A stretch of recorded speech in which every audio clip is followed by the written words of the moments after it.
Hello friend, welcome to study with Vishnu sir channel. શું તમને રોકડ અંદાજપત્ર સમજવામાં મુશ્કેલ લાગે છે? જો મુશ્કેલ લાગતી હોય તો આ વિડીયોને અંત સુધી જોજો.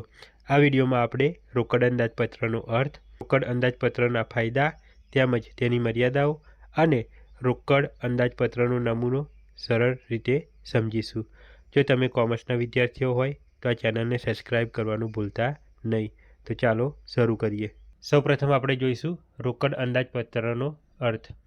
રોકડ અંદાજપત્ર એટલે કોઈ વ્યવસાય અથવા સંસ્થામાં નક્કી સમયગાળા માટે મળનારી રોકડ આવક અને થનારા રોકડ ખર્ચનો અગાઉથી બનાવેલો અંદાજ છે.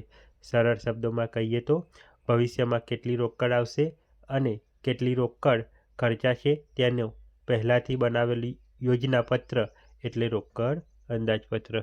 હવે આપણે રોકડ અંદાજપત્રની જરૂરિયાત અથવા મહત્ત્વ વિશે સમજીશું. તો પહેલું એનું મહત્ત્વ છે નાણાંનો વ્યવસ્થિત ઉપયોગ. અંદાજપત્ર દ્વારા ભવિષ્યમાં ક્યાંથી અને કેટલા નાણાં ધંધામાં આવશે તેનો એક અંદાજ હોય છે. તો ધંધામાં આ નાણાં કઈ પ્રવૃત્તિઓમાં ચૂકવીશું અને જો વધારે નાણાં બચશે તો તેનો ક્યાં ઉપયોગ કરવો તેની વ્યવસ્થિત ગોઠવણી કરી શકાય છે. બીજું છે નાણાં મેળવવા અંગેની વ્યવસ્થા. રોકડ અંદાજપત્રને કારણે કેટલી રોકડ જોઈશે અને રોકડ ક્યાંથી આવશે તેનો અંદાજ આવે છે. અને જો રોકડ ખૂટે તેમ લાગે તો બીજી બહારથી લોન લઈને મેળવવામાં આવે છે. આ અંગે વ્યવસ્થા કરી શકાય છે. ત્રીજું છે મૂડી ખર્ચ અંગેની વ્યવસ્થા. ભવિષ્યમાં ધંધાના વિકાસ માટે કોઈ મૂડી ખર્ચ કરવાની સંચાલકો ઈચ્છા ધરાવતા હોય તો તેના માટે નાણાંની વ્યવસ્થા રોકડ અંદાજપત્ર કરી શકાય છે.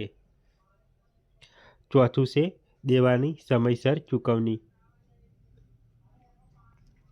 અંદાજપત્ર બનાવવાથી કયા દેવા ક્યારે ચૂકવવાના છે તેનો અંદાજ હોવાથી તેના નાણાં સમયસર ઊભા કરવાથી તે દેવા સમયસર ચૂકવી શકાય છે, જેનાથી ધંધાની પ્રતિષ્ઠા વધે છે.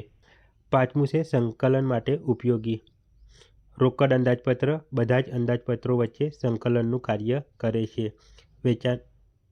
વેચાણ અંદાજપત્ર કે દેવાદારોના અંદાજપત્ર દ્વારા નાણાં ક્યારે મળશે તેનો અંદાજ પરથી ખરીદીનું અંદાજપત્ર, ઉત્પાદન અંદાજપત્ર, મજૂરી અંદાજપત્રના લક્ષ્યાંકો પ્રાપ્ત કરવામાં સરળતા રહે છે. છઠ્ઠું છે અંકુશ માટે ઉપયોગી. અંદાજપત્રને કારણે રોકડની બધી જ પ્રવૃત્તિઓ પર અંકુશ રહે છે. રોકડ આવક જાવકના અંદાજમાં ફેરફાર થાય તો આવક કરતાં જાવક વધી જાય તો સંચાલકો કે ઉચ્ચ અધિકારીઓ દ્વારા જરૂરી પગલાં લઈ તેના પરિણામોની ચકાસણી કરવામાં આવે છે અને જ્યાં જરૂર પડે ત્યાં જરૂરી પગલાં લઈ પ્રશ્ન ઉકેલવામાં આવે છે. આમ અસરકારક અંકુશ રાખી શકાય છે. સાતમું છે ધંધામાં નફાની વહેંચણી. ધંધામાં જો નફો થાય તો સંચાલકો અને જો કંપની હોય તો તેના શેરહોલ્ડરોને નફો કેવી રીતે વેચવો તેનો નિર્ણય પણ રોકડ અંદાજપત્ર દ્વારા કરી શકાય છે.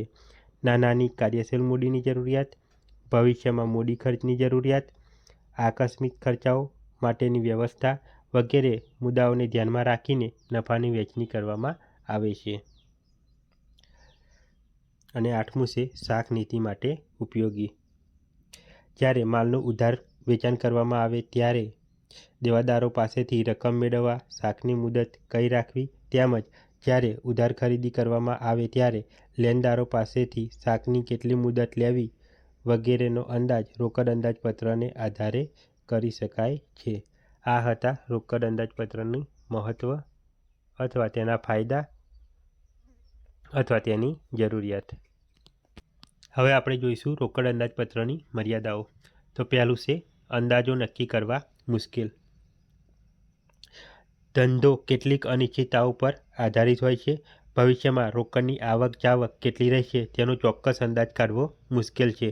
કદાચ ટૂંકા ગાળા માટે અંદાજ કાઢી શકાય પરંતુ લાંબા ગાળા માટે આવો અંદાજો કાઢવો અઘરું કાર્ય છે. જો ચોક્કસ અંદાજ શોધી ન શકાય તો તેના આધારે બનાવવામાં આવેલ રોકડ અંદાજપત્ર દ્વારા ચોક્કસ લક્ષ્યાંકો પ્રાપ્ત કરી શકાતા નથી.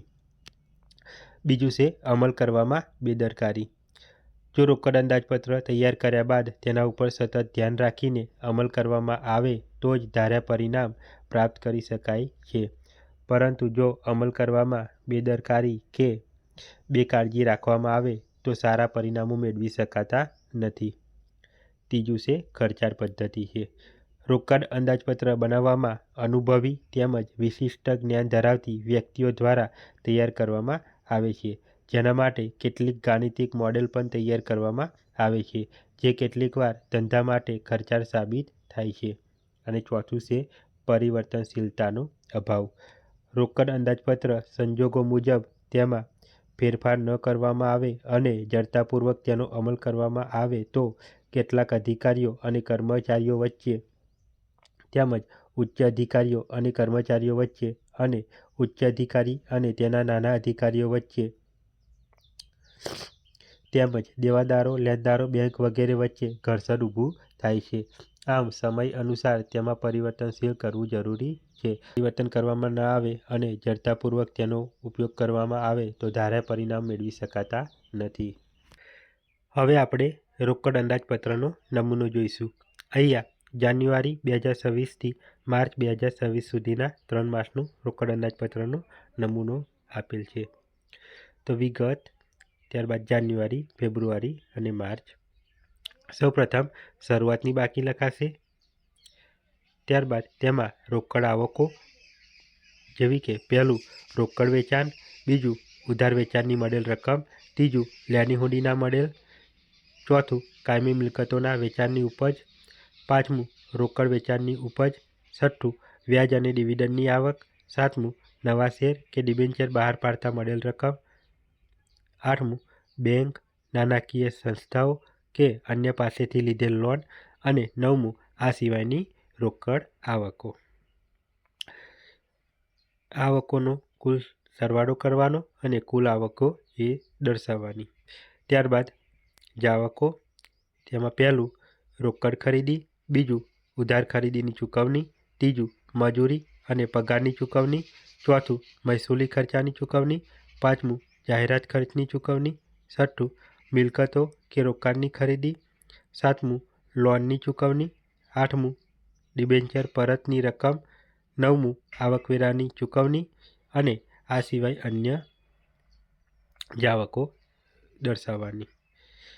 કુલ સરવાળો કરવાનો, જેને કુલ જાવકો બી વડે દર્શાવીશું.